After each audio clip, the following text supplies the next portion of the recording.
Look at all that. Look at all that wood. That's a lot of wood. Hey guys, how's it going? The shop's a disaster again, though I've been working on the basement for the last like 4 months. Haven't had the time to dedicate to being in here, so it's just gone to complete Had an idea. That's wasted space. Here is, this is the main aisle of my shop basically.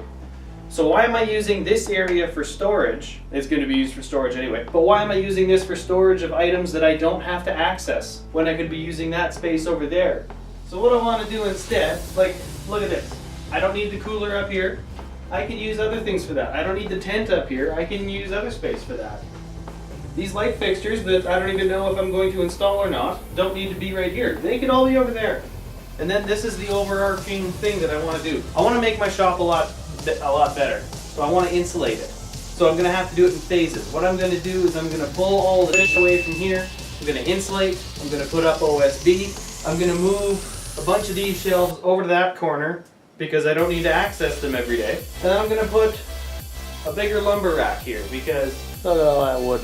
Found about 15 pallets that were on the side of the road and I took them all home. Did I eat them? Probably not. Did I take them? Yeah, I did.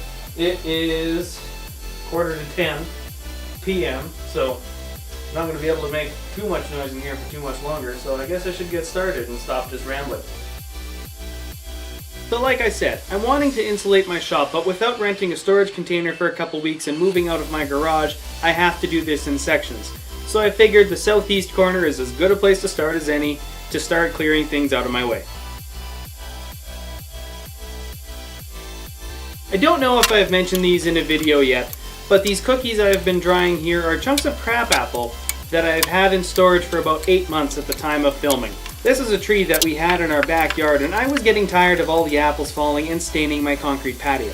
I'm hoping to maybe make some side tables out of them. Do you guys have any other ideas? Let me know in the comments below. Once I had the wall cleared out, I had to go through and make sure any nails or hangers sticking out were taken off the studs.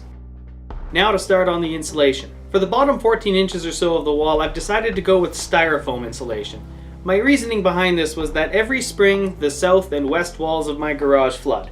I always have a puddle of water in this half of the garage. I figured the styrofoam insulation is less likely to wick water up the wall than the standard insulation bats. With the styrofoam placed, I start with the leftover fiberglass bats left over from my basement renovation. I'll pick up more when I need it later on, but I figured I'd start with the stuff I already have. I decided not to go with vapor barrier here, since my garage does flood and has fairly consistently the 3 winters that we've been in this house so far. I wanted to allow for any extra airflow as possible to be able to access the insulation. I might end up regretting this decision, but oh well, I'll fix it later, just like the last 2 bouts of mold and rot in the basement due to foundation cracks. I think I'm getting the hang of moisture-related repair. And with the insulation installed, I move on to installing the OSB. First I measure the OSB to length and mark out the cut line with my speed square. Then with a plunge cut with my circular saw into the middle of the sheet, I cut through the top, then finish off the cut as far as I can to the bottom, and then I finish it off with the handsaw. Then I fasten it to the wall with drywall screws. And with that, this corner is done. I'm not going to bother recording the rest of the installation since it's just going to be more of the same. You may or may not see more of it creeping into the walls in future videos. But here's to having a warm shop come winter. Hopefully. If I finish by then. So, thank you guys for watching. We will see you in the next video. Have a good one.